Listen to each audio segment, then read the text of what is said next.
Racing to work, this record-breaking ultramarathon swimmer suddenly loses her footing and crashes down the stairs, smashing her right leg violently on the ceramic pot below. Her limb begins to blow up from the blunt force trauma, and the swelling won't stop as she's raced to the emergency room. Doctors must work feverishly to save her leg. They have only 30 minutes before they'll need to amputate. I knew I couldn't go back. You just put it out there. She said you've got less than a year to live. Just dug even Luck deeper. is the residue of design. Nobody else was doing it, so why couldn't I? That was the turning point. Welcome to the BUCKiT podcast with Phil Keoghan. Every week I talk to mavericks, disruptors, and innovators. People who ditch the excuses, swerve off the predictable road, and epitomize what it means to tick it before you kick it. We're all going to go through traumatic events, and they're not going to be the way we think they might unfold. But I hope that most people can look back at that pivotal moment and say, you know what, at the time I thought that was the worst possible thing that could ever happen to me, because at the time it was. Kimberley Chambers is a marathon open water swimmer and one of only a few people to complete the Ocean 7, a challenge consisting of 7 open water channel crossings. It's the swimming equivalent of the 7 Summits Mountaineering Challenge. One of the crossings includes the frigid North Canal waters between Ireland and Scotland, where Kim was stung by hundreds of jellyfish and nearly died from hypothermia.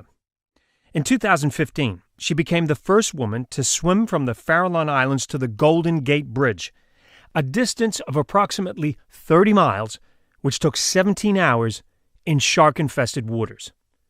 What makes Kim's story so remarkable is that she was only minutes away from losing her leg 11 years ago from a horrific accident. Not only did she learn to walk again after her life literally came crashing down, but she took up swimming for the first time in her life and became a record-breaking long-distance swimmer. Kim is about facing her fears head-on, refusing to take no for an answer, and jumping into the unknown at the very deep end, which for this marathon swimmer literally means the ocean, and for hours and hours on end. Okay, so I am with record-breaking athlete Kim Chambers, and we are in Los Angeles. So you've just flown down from San Francisco to Los Angeles? I have just a quick day trip, thanks to you guys. Well, thank you for coming down to talk to us, because we're just so blown away by what you've been doing. Oh, thank you. Well, I still have a hard time associating and relating with it, actually. It's a little insanity, do you think? Yeah, not formally diagnosed as such, but more just, I don't know, stretching myself just a little bit further. And I think most people would see it as crazy, but I really see it as living my life to the fullest. Yeah. I really have, I love these journeys because they do take you in these realms which are unknown to a lot of people, but it's kind of like, like stretching your arm in a room and you're like, oh, okay, I think I can stretch a little further, and maybe not many people have stretched that far, and it's not to say I'm better than them, it's just I've had people encourage me to like push a little bit further, and that's how I get into this crazy realm. You seem to like fear. I mean, you've said that you feel like if you're scared, it's sort of what you should be doing. Yes. Yes. And don't you think in general, I mean, I wrote a book, and one of the chapters is Face Your Fear, because I'm a firm believer that you should face your fear. Yes. Seems to be something you believe. Why do you think it's important for us to face our fear? Yeah, and I actually know from experience, as I'm sure you do, it's about, I think it's human nature to recoil from things that scare us, that make us cold, that make us uncomfortable. But I have learned in my journeys across the sea is that when you're able to break through that, when you're actually able to put yourself in a position where you are facing something that you are terrified of, and I am scared every time I get in the water. I have not done these swims and said, well, with this bravado that this is not a big deal. And once you can break through that fear and you get to the other side, you learn so much about yourself. But it's really hard to step up to that plate and say, I'm going to do something that might not work out. In my case, might kill me. Yeah. But I have been fortunate enough to do so many of these adventures that I just know that there is always that gift of on the other side of learning more about yourself. Do you think it becomes easier the more you face your fear? Does it become easier the next time? Or is it always hard? I think because, and something that I have to sort of be conscious of is that, and the fun thing about open water swimming is you can look at a map and you can say, I swam from there to there. And so that might be scary. And then you tell yourself, well, if I did that, maybe I can do that. So it's sort of upping the ante a little bit. Yeah.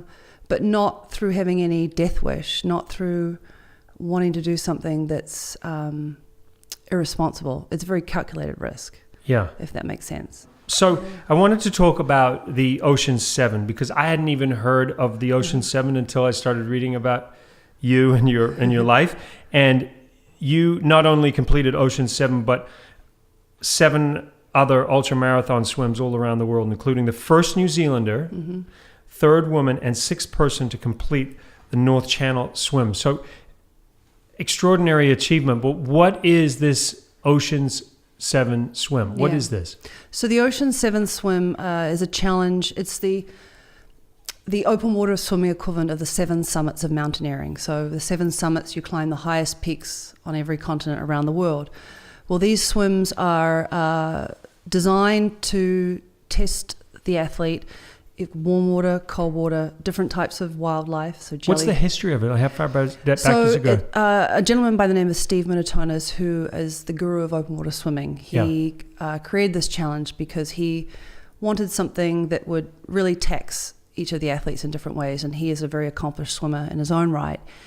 And there was nothing like this. You have the English Channel, which is one of the 7 summits, 7 oceans, but there are all these other stretches of water that people had started to do, but now because the Ocean 7 is the thing, there are more people trying it out. So, for example, the North Channel, I was the 26th person ever to cross from Northern Ireland to Scotland, and now we're about 35. How many miles is that? It's 21 as the crow flies, but just like the English Channel, you actually end up swimming in an S-curve. So you probably swim about 35 miles. I'm imagining that's got to be absolutely bitterly cold. I'm just thinking of what it's like up there. Yeah.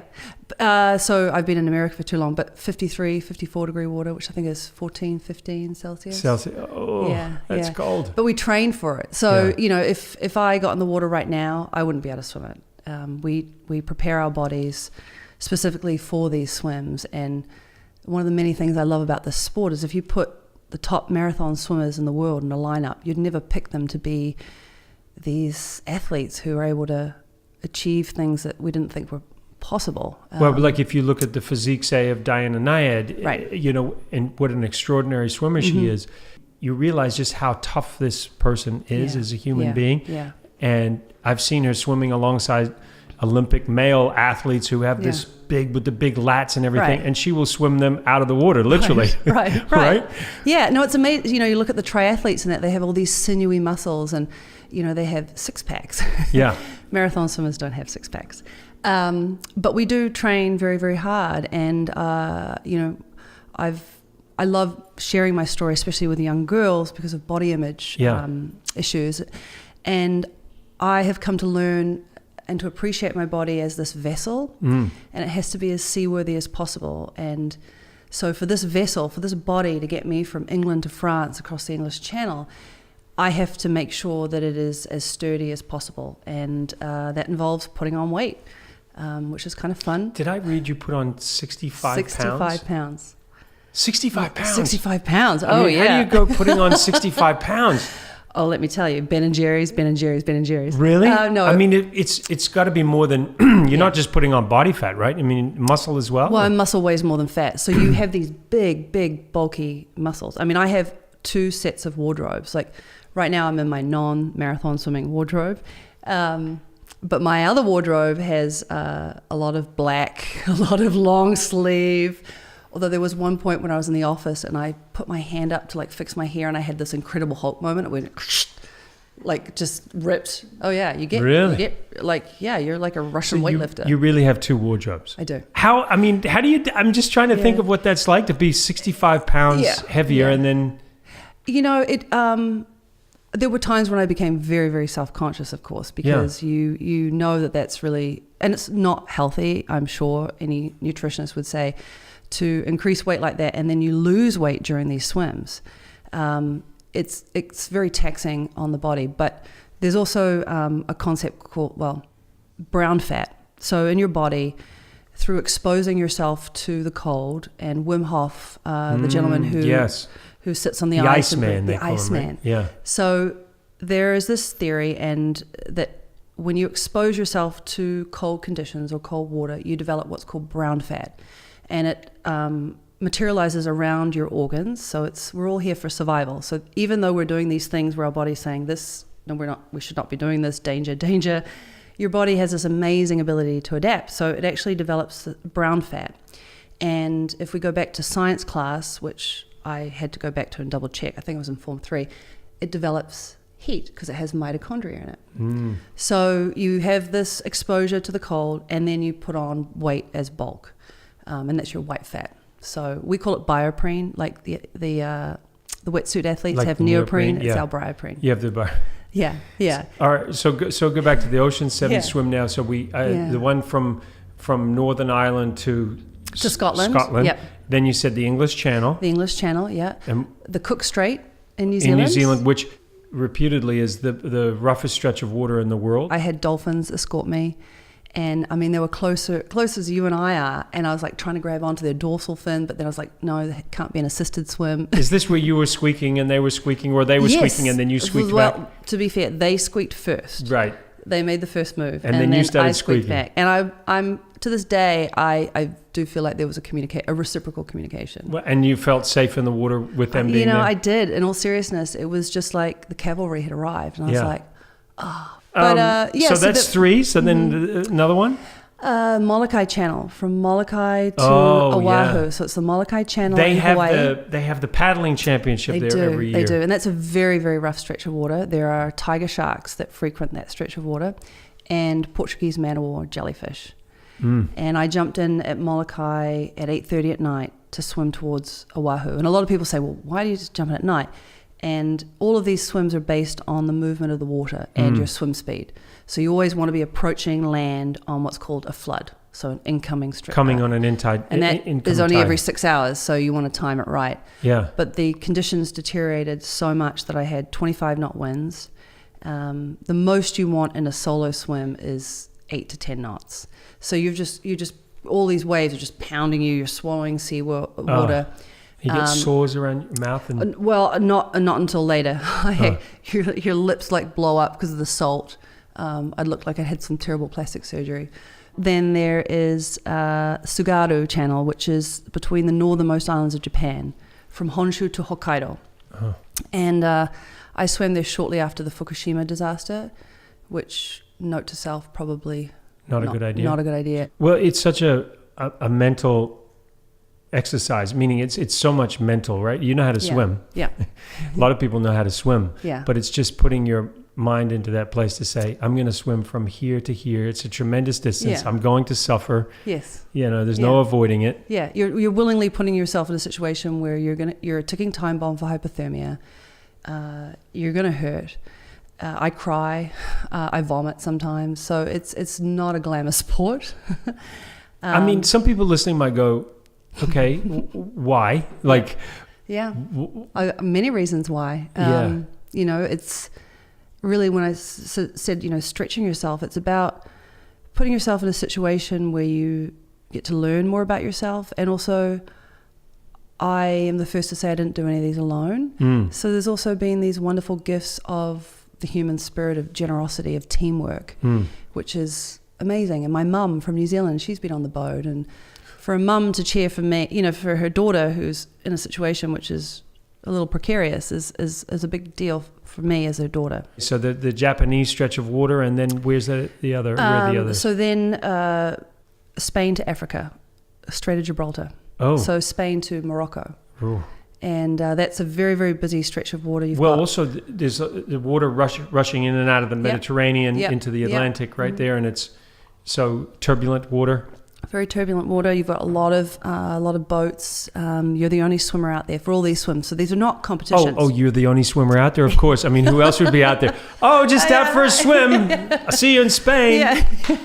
No, Africa. You go to Africa. Oh, you're going the other way. Okay, yeah. But I mean, it's not like... Yeah, you get a chance to practice your Arabic. On oh, the you way were over. surprised? Yeah. You know, I really thought there would be more swimmers out here. I can't believe it. I'm the only one. I know. And there's no lifeguard, you know. No. It's really, you don't get such a good deal. But it's kind competing of with yourself. It's kind of a lonely endeavor, right? Because you're dealing with these demons.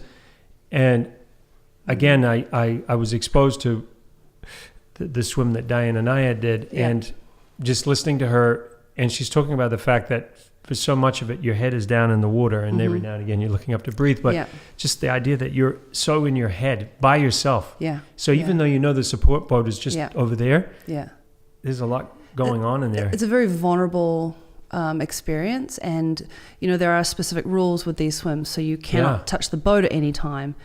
You don't get on the boat to sleep at night. Who came up with these rules, by the way? I read the rules. I don't know. I'd like to find this person. Yeah, I mean, masochist. I mean, seriously. So you just wear a regular swimsuit and goggles. Okay, no matter what the temperature of the water is? No matter what the temperature is. So for a woman, it's just a lycra suit. So are you allowed to put any of, because you see people put fat on their body? So lanolin, which I like because that reminds me of New Zealand. I smell like a sheep. Yep. And that actually... I think it's more psychological, but you're adding another impermeable layer to your body. The reason I use it is because it stops chafing. Yep. So when you are moving your head, you know, thousands and thousands of times, your neck chafes just because of like the little hairs on the back of your neck. Yep. But some people don't use that. I put zinc on to protect from the sun. Mm-hmm. But really, that's the least of your worries when you're on these swims is sunburn. Yeah. And can you wear a cap? Just a regular swim cap, lycra, silicone. Okay. And earplugs, if you like. You're not allowed to touch the boat. You're not allowed to touch the boat. You're not allowed to have any physical contact with your crew. So they throw you a drink bottle because you have to have sustenance during these swims, and it has to be viscous because you can't chew and swim at the same time. So it's like you're a pet seal. They throw you a drink bottle on a rope. You guzzle it down, and they reel it back in. And but you know, that contact is limited to just seeing them. And when you are so vulnerable, just to know that someone's looking at you. Yeah. So the people on the boat are carefully chosen, and you know, but that boat is right next to you. Yeah. And one of the swimmers said that he said, you know, you're in so much pain, and there are times when you want to quit. But that's when you have to sort of pull your mind back, and I love that challenge. But all you have to do to quit is just touch the boat, and it's just 10 feet to your left. It's done. I saw this video with you, and you're in the water, and someone yelled out to you, just swim. You know how to swim? Yeah. Just swim. And then you sort of went back to swimming again. Yeah. As if you needed a reminder that, you're right. Yeah. All I got to do is swim. Just swim, yeah. Because, and those sorts of like suggestions, like they seem very... basic, but you enter a state of complete vulnerability, and I find that really it's a very spiritual space because you are just a single body in this body of water, and anything can happen to you at any one time. And that's why going into these swims I've taken a very spiritual approach, because I feel like I am just a guest in their living room. And so I like to say shark inhabited because it's their living room. But I do feel very fortunate to go pass through these stretches of water, because as humans we're ill-equipped. We're not supposed to be in this water. And so I just sort of say, you know, I just hope for a safe passage. And it's still very, very, very scary. And there are times when I just decide to look so the boat I'll be swimming on the starboard side, and I'll choose just to look on the left, because if I look on the right, I'm going to see what's coming towards me. But I've never seen a shark. I mean, I've seen one in an aquarium, but I've never seen a shark in the ocean. So I think we have 2 more swims to make up the 7, right? Yeah. So there's so the North Channel, the English Channel, Tsugaru Strait, Molokai Channel, Strait of Gibraltar, and Cook Strait. And you said, and what am I missing? I'm missing one. Is there one missing? Oh, Catalina was the swim Catalina under. was the other one. Oh, Catalina. Here we are in Southern California. Yeah, the one that's just right, literally outside. I'll be right back. I'm just going to hide under a Yeah, rock. wow. Catalina. That's 23 miles or something, isn't it? 20.2. 20.2 miles. And that one, I had an entire cavalry of dolphins. It was thousands that just came out of nowhere. And it was just like you almost had to like wait at a zebra crossing and wait for them to pass the street because there was thousands of them. And that swim, you start at Catalina at night, at midnight. And in that water, even though it's the middle of the night, it is crystal clear, and you get bioluminescence that just sparkles off your fingertips. And I tell people, you know, this is the closest thing I'll ever get to being an astronaut, because you are just in this grand expanse of this abyss, really, and you feel like a jellyfish just sort of float on by, and then you'll get something that hits you, and you're like, okay, what's that? And seals feel like a warm sack of potatoes, and their whiskers tickle. Are you serious that they're coming that close to you? Yes. Oh, they're so curious. Again, like the dolphins are just like, I don't know what she's doing in here. When she could just be on the boat with the rest of her people. Yeah. But I've had, not on my long swims, but my swims in aquatic park in San Francisco, I've had a baby seal follow me. And you know, when you kick, you're on your stomach, and the whiskers just like tickle the back of my feet. And I keep telling them, like, hey, stop that, I'm ticklish. But they're just, it's just this curiosity. And I know I sound like a 12-year-old, but another thing I love about these swims is it just connects you with a playfulness that as adults we lose. Yeah. We lose that ability to really look around and be like, oh yeah, that's just like a dog mermaid, that seal. And to have these interactions with nature, especially when, you know, we're such a technology saturated lifestyle, to be out there and feel like you're thousands of miles away from civilization. I mean, Catalina is, you know, just over 20 miles away, but you could be, you know, at the end of the earth, and then you just come back to your regular life.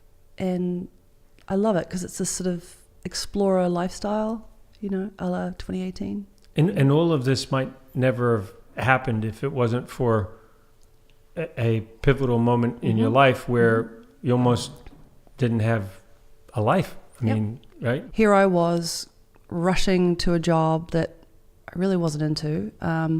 Nevertheless, I was rushing, and I was wearing clothes that I probably spent way too much money on. I look back and I'm like, I was a different person then. And I slipped down my staircase where I was living. I think my heel got caught in my pantsuit, came careening down where I lived with a boyfriend at the time. I hit my head, and my right leg just whacked this big ceramic pot that I had this beautiful plant in. And I was a ballerina as a child in New Zealand, and I do have a very high pain tolerance, and add that with a little bit of stubbornness, I just thought, well, I got to get to work. It's just going to be a really bad bruise. It's called adrenaline. It's called adrenaline that makes us do things. They say women have a higher threshold of pain. I'm thinking this might be proof. Yeah. I didn't break any bones. But what happened was it's from blunt force trauma to a limb. It could be your arms or your legs. The pressure starts to build up in your compartments. You have 4 compartments in your leg. And my leg just started to swell. And it wasn't until I eventually passed out from the pain. My next memory is being in hospital where they've already operated. And I am in the bed, and my right leg is elevated, and it's just so swollen, and there's photos that have done the rounds. It's a rare condition, and it can cause death or amputation. So they think I was about 30 minutes from losing my right leg from the knee down. And up until that point, I thought I was pretty invincible. I'd never even sprained my ankle. I had never broken a bone. So I was in this state of shock and disbelief. I'm immobilized, staring at my leg. It's wrapped in bandages. It's huge, and they are telling me that basically there's 1% chance of me walking unassisted again. So they saved my leg. The next risk was infection. So it could have still been amputated. And then it was like, how do you get your functionality back? And I just remember that moment so much because I'd heard that people have these defining moments in their lives, and I didn't know it at the time, but I just knew right and then that this was not going to be my life. And at that time I was a real gym rat. I liked, I was obsessed with being skinny and you were 30? Working out. Yeah, I just turned 30. I remember being terrified of turning 30, and this happens. But I was obsessed with like looking good, and here I was just, I'm not going to be able to exercise. I'm not going to be able to wear heels. Like, I have an ugly leg, I mean, these are the superficial things that went through my mind. And they had to take a skin graft from my thigh to patch me up because the holes were so big. So they cut me. Where they cut you to relieve the pressure? Just to relieve the pressure. And you're left with these two big cavities. And, I had hyperbaric treatments. So it's intense oxygen to prevent infection. And then I put everything into my recovery. I didn't work, and I didn't know how I was going to find my way out. It was just like, here's this massive task, and it always eats away in your head when someone's saying, well, we don't know if you're going to be able to do it. But for me, that's a driving force. But you've said that it wasn't just the gift of them saving your life and then saving your leg, but the gift that it gave you in terms of what it did for your life, right? Yes. Ironically, this thing that was going to take away ends up giving. It was the best thing that ever happened to me. Which is at the crazy time, to hear, right? Yeah, and so I guess I feel like I love to tell people that, we're all going to go through traumatic events, and they're not going to be the way we think they might unfold. But I know, and I hope that most people can look back at one point in their lives and look back at that moment, that pivotal moment, and say, you know what, at the time I thought that was the worst possible thing that could ever happen to me, because at the time it was. I went down some very deep, dark holes with my head, and but persevered through, thanks to a lot of help from friends and this routine of physical therapy. But I can put my hand on my heart and shout from the rooftops that was the best thing that ever happened to me. It changed the course of my life. I learned how to swim, but it was about finding myself. You lost your identity overnight, right? Yes. And you said, there's a quote, you said, I faced a mountain, I didn't know how I was going to climb it. Yeah. Right? So suddenly you're this beautiful young woman, you just turned 30, your life's ahead of you. Yeah. I thought I was sexy and cute and, wore all the right outfits, went to the right parties. You were, and then your life just... But that was my focus then. Right. And I look back and that's so what you thought was important then. Yes. Right. But it's not. Right. And here I found myself into a sport where a little bit of fat is a good thing. And in fact, if you were that skinny, superficial woman, you wouldn't survive in the water. And so it was a mind shift. But I didn't do these swims to set records or to become the first New Zealander to do this and that. I'm proud as a Kiwi girl to have done that for my country. But that wasn't what it was about for me, and it's still... But who convinced you then to get into the water? How does somebody convince you, I've got a great idea. Yeah. Let's go for a swim in freezing cold water. Yeah. Well, it wasn't sold that way, but... no, that wouldn't have worked. No. How'd they sell it? Yeah, so after 2 years of physical therapy, I was really still very stuck. Yeah. Mentally. And physically. I was disappointed that I'd put all this work in and I wasn't perfect. I want perfection, Yeah. And that was how I chose to live my life. I want everything to be perfect. And I had done all this work, and I still had to wear an ankle-foot orthotic, which is a leg brace. I just gravitated towards swimming, and I got in a pool and started... You don't remember how it came about, like where somebody said... Was it part of your physical therapy or... Well, so I was in a pool, and then there were two guys at the pool that coached some of the sessions next to me, and they just said, hey... have you thought about swimming in the bay? And so I showed up in this swimsuit, and I must have been 120 pounds soaking wet. I had lost all muscle tone, and I wore a thermal cap. Self-conscious? Hugely self-conscious? Very self-conscious, because I had this huge scar, and still to this day, it's kind of like my thermometer. It goes purple when I'm cold. So I'm like, am I really cold? Oh yeah, it's purple, I'm cold. Okay. And, I didn't look the way I wanted to look, but I was like, okay, I'm going to show these guys. And they videoed it because they thought that I was going to chicken out. and I didn't. And I got in. I will never forget that day because it was November of 2009. So it was winter. In San Francisco. And the sun wasn't shining, and I got in and I did a few strokes, and I look at that video and it's just, I'm like just splishing and splashing. But I got out there and I just remember like my cheeks hurting because I was just grinning. And I'll never forget that, like even telling it, like my heart starts racing because I just felt alive. I'd been on pain meds for 2 years. I had been labeled as a patient, and here I was. Nobody knew who I was. I wasn't a patient in the water. I was just Kim. And then like a seal pops his head up, and I'm just like, and then I could see the Golden Gate Bridge and then these old historic boats. And I knew it was just absolutely crazy, but I was just like, I feel great. And then I felt really cold and had to get out. Do you think the guys saw something in you, like some kind of gift? Or do you think maybe they just wanted to show you this world that they thought you might like? I think the latter. I think they were just proud to show it off because it is like this. There are two swimming clubs there, the Dolphin Club and the South End Rowing Club. They're side by side. They're rivals, and they have a slightly different culture. But everyone who goes through these doors, they're historic buildings, there's these old boats.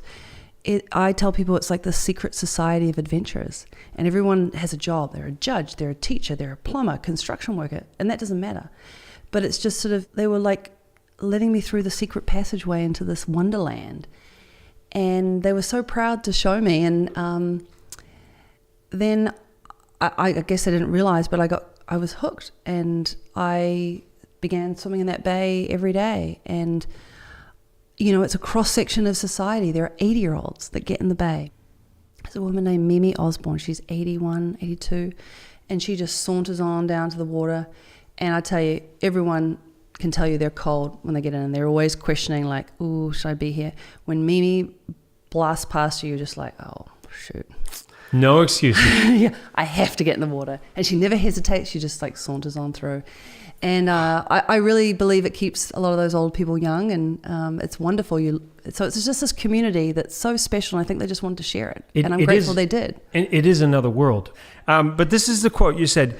One thing I've always noticed is that when I'm back on land, all the signposts say, go to the right, go to the left, slow down. It's all so controlled and prescribed. Yes. When I'm out in the ocean, it's endless. I'm creating my own path. It's this adventure. It's this magical space. I'm weightless. I like I said, I feel like a modern day explorer. This is the closest I get to being, like I said, an astronaut. It is this endless space. I am completely weightless, and I would be lying if I said that the risk factor wasn't an allure, and in some cases perhaps a little intoxicating, but it's always calculated. So I don't feel like I'm doing anything irrational. Right. But it is this space that also few people have had the opportunity to experience. And I'm not saying that to put myself on a pedestal.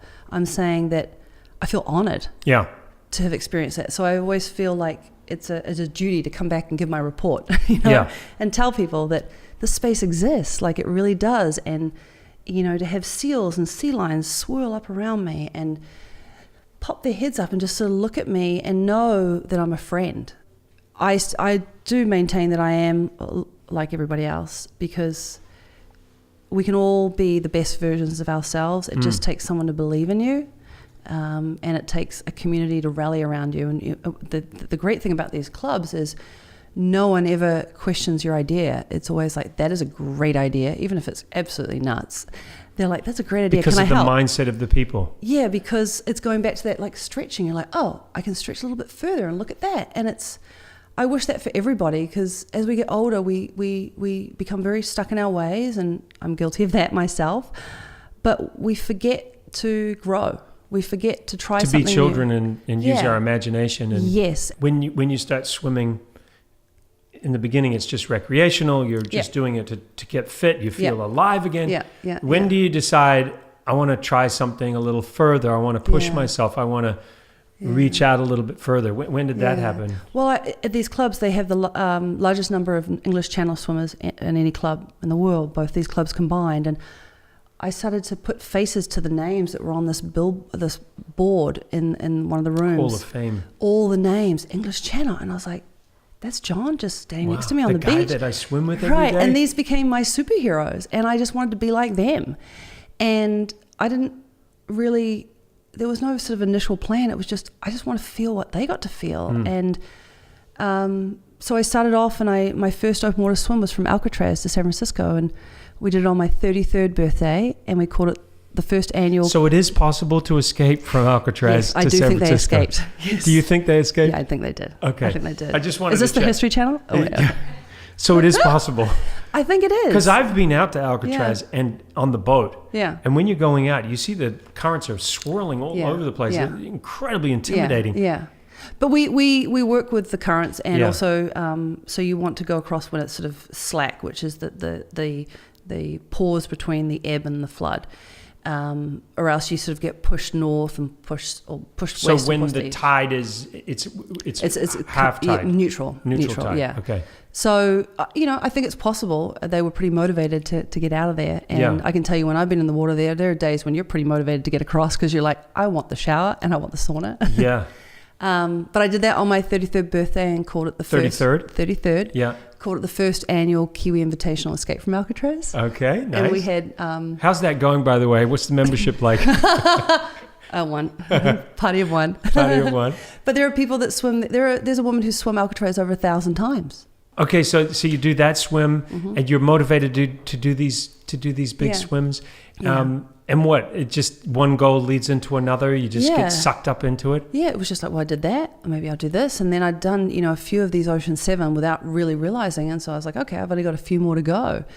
And the last one almost killed me. The last of the 7 was the North Channel to Scotland, and I got stung hundreds of times by jellyfish. And am I right that you got stung so much that the venom was in your body to the point where it was making you throw up because there was so much venom in your body? Yeah, I ended up with pulmonary edema. I almost died. I was in a respiratory ward, then flown back and put in a cardiac ward in San Francisco. But I would do it all over again.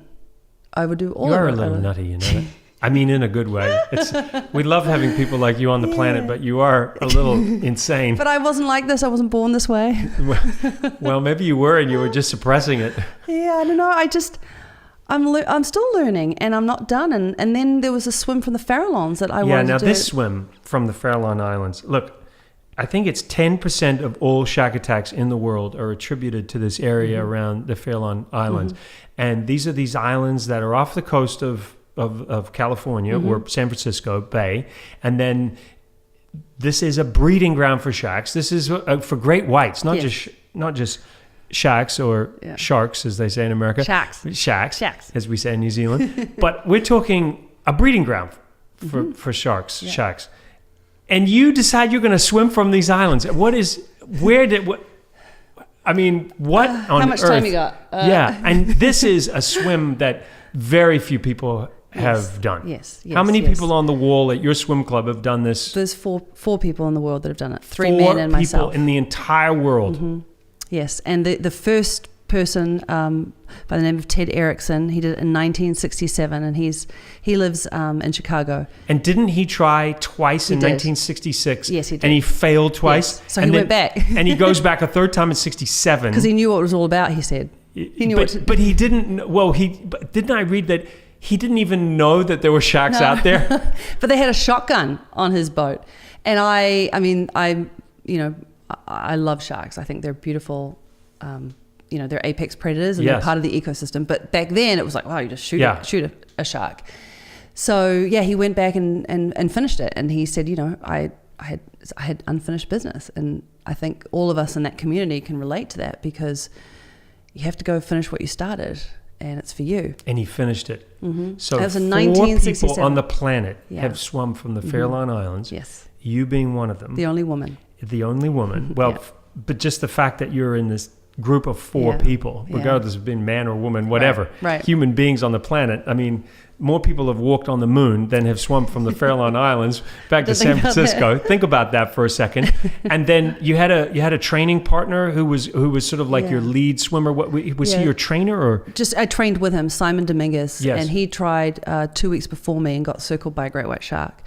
And his wife, that kind of stopped him? It did, because his wife was on board and one of his daughters. Yes. And you remember I spoke about the lanolin chafing? Well, he was in the water for 18 hours, and that's all gone by then. And so he was bleeding and the shark was curious. So this is a great lead up for you. You've now thinking that you've got to go do exactly the same thing. And you know that he's being circled by a great white. Right. And the part that I do sort of have to, I should probably have a sanity check every now and again, maybe monthly, but that I really still wanted to do it. And he said that if I finished it, it would make him feel like he had completed it. And he's from Australia, so we had this sort of the banter. The old Kiwi Australian banter for those people who don't know. Yeah. But Vito Biala, who was the captain of the boat, who was really the first person who believed in me with all of these swims, he never doubted me for a moment. And it became, I had to sort of create a little bubble because a lot of people were saying this was stupid. And saying it was stupid, why? Because of the risk. The sharks had come back earlier. So there's the period of time where there are sharks there year round, but they come back August, September. And October is called Sharktober. I still struggle to connect with that experience because though I'd done relay swims out to those islands where it's 6 people, you swim for an hour, and they have really become this spiritual place for me. They are just this jagged outcropping. I think of them as the Galapagos Islands of rugged. California. It's so rugged and barren and bleak. But the wildlife there, the seals and the sea lions and all the seabirds. And the great whites. Yes. Yeah. I've never seen one there. Never seen one. Never seen one. So I'm told they're there. Can you give us some sense of what this swim was like? So you go out to the island or do you swim to the island? Yeah, so I jumped in at the Farallons at 11:15 at night. And again, that was based on my swim speed. In the pitch black of the night. And I laugh about it, but it was black water. You're just jumping into black water. Yeah, it was the scariest thing I've ever done. But that's something I need to grapple with in my head because in this community, we're very goal-oriented people, and it's like you're a racehorse with blinders on. And there are many sports like that as well, where you have to really weigh up the pros and the cons. And Can you tell me what the pros were? Because the cons seem obvious to me, but the pros were... I just feel like I've just been my life is so rich because of these experiences, and it's not the achievement. It's not the saying, yes, I swam the English Channel. It's the actual journey leading up to it, where you're like a cat on a hot tin roof. Yeah.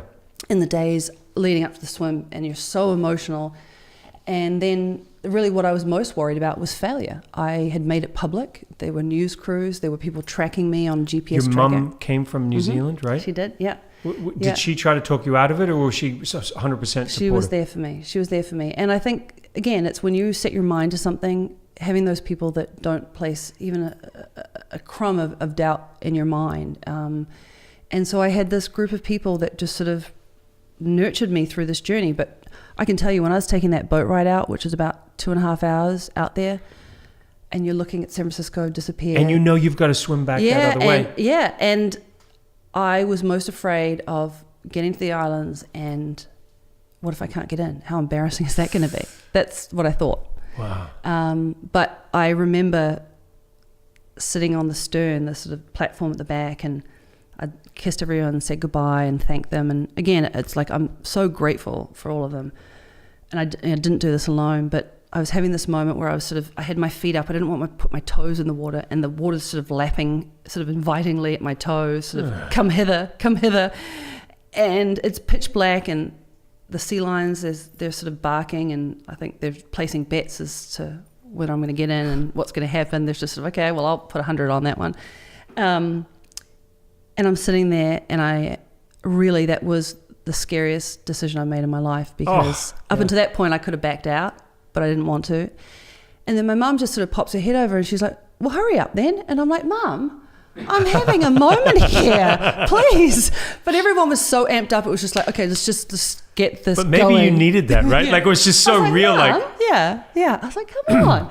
Who says that to their daughter? Wow. Okay, so you wonder where I got my problems from? Yeah. And then just getting in the water, it was like, I didn't know if there was going to be a great white just swimming along. When I got in, I was like, oh, okay, I'm still here. And then, you hydrate a lot for these swims, and this might be TMI, but all I could think of at that point was, I really need to pee. Yeah. And you just... That attracts sharks, doesn't it? Yeah, so you don't, like I was like, okay, well, maybe I splashed a little bit too much, and no, okay, nobody's coming. okay, next thing I need to do. But I had to wait, and you might think I'm certifiably crazy telling you that, but these are the things that go through your mind. And then you enter this very primal state of being where your senses are heightened, and even though it's dark, the water is clear. And I was worried about the jellyfish, and they were just sort of 3 or 4 feet below me, and I'm mesmerized by that bioluminescence. It's just it's magical. It is. And so then you enter this sort of dream state, and so you go into like a zen dream state. But for the first 3 or 4 hours, it's 4 hours. Yeah, it's like, what did I bump into? Oh, no. Okay, well, it's just seaweed. Okay. Oh, and then you say, I'm cold. No, I'm not. I'm warm. And that continues, and then you go through these really dark patches. Everybody does, and it's usually around the 8-hour mark where you're really like, I can't do this. This is crazy. You're supporting yourself in the water now for 8 hours, and how long does this go on for? This swim? 17 hours and 12 minutes. To be fair, I didn't have any plans that Friday night, so Wow. So you've achieved all these incredible records. You're up on the wall now at the Dolphin Club in San Francisco. Yeah. You've achieved that goal. Yeah. You've swum from the Farallon Islands, and you're still so young.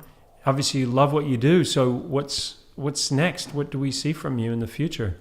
So after the Farallons, I tried another swim that wasn't successful because of the wind conditions. I was trying to swim from Sacramento to San Francisco. I was doing that for charity. So a lot of my swims, so I've raised over $1.7 million for veterans organizations, Semper Fi Fund, Navy SEAL Foundation, and Warrior Canine Connection, as group swims and also on my own. So making these swims more than about myself. Yeah. But I have been pursuing another athletic endeavor that I'm not ready to share yet. So it's what should we say? Watch this space. Yes. This space. Listen out. Maybe you'll come back and you'll talk about that. Yeah, I would love to. I do feel very proud as a Kiwi. Yes. And very proud as a woman, because I think I get the most joy about talking, sharing my stories with little girls and seeing this sort of spark of possibility just ignite in their heads. So what would you say to people who are listening, watching, who maybe feel like there's something missing in their life, they want more? This podcast is all about tick it before you kick it, and you have lived that, right? I mean, you've ticked off so many things on your list, and you haven't finished. No, I'm not done yet. But what do you say to those people who have a list maybe, or they're thinking about a list and they're just not ticking things off off their list? What do you say to them? Well, I hope people do have a list of things they want to do, because life is pretty amazing, and we all deserve to do things that make us feel good. And I know that I've personally been continually surprised by what I can achieve. And if I feel that way, I know everyone else can feel that way. And it's about being the best version of yourself, doing something especially that you didn't think you could do, because I guarantee when you achieve it, you'll have a sense of pride that nobody can take away from you. And life is not a straight linear line upwards. There are ups and downs, and there are some deep, deep valleys. But if you can achieve these things for yourself, the little things you tuck in your back pocket for when you go through trying times, you can say, you know what? I did that so I can get through this. And it's not about boasting. It's not about, publicity. It's about doing something, a little treasure for yourself, and nobody can take it away from you for the rest of your life. Beautifully said.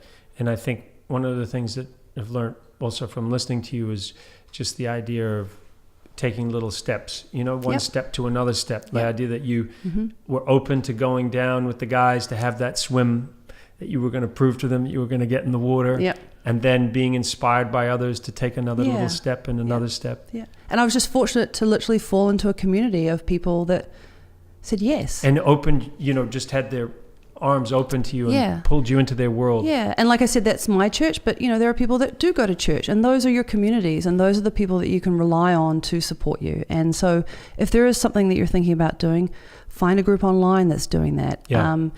Avoid the naysayers. But be in an orbit with people who inspire you and help you be the best that you can be. And they're there. Yeah. You just have to commit to doing this for yourself, because I guarantee when you decide you're going to do it, you will find the right people. And well, in you, I believe that. Yes. And I absolutely believe that. Thank you. Really lovely to talk to you.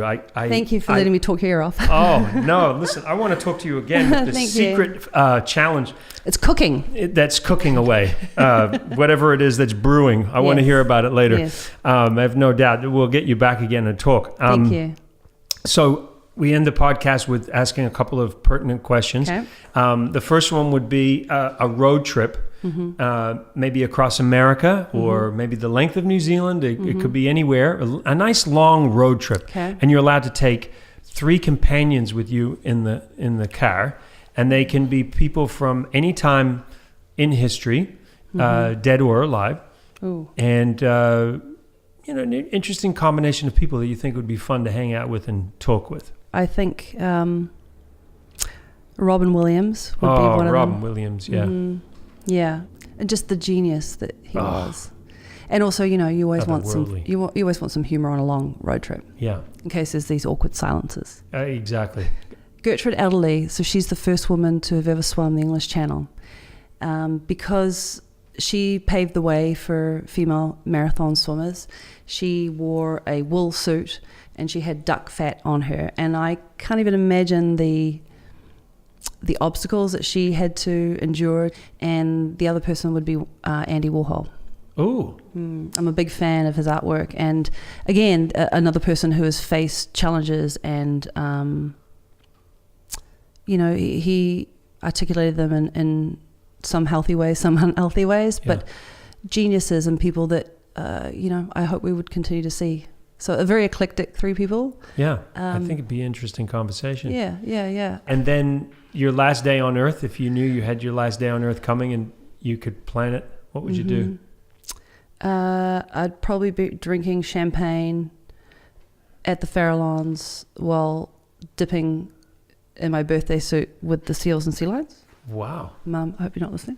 Wow. Why not? Because I'm going to get eaten by a shark at some point.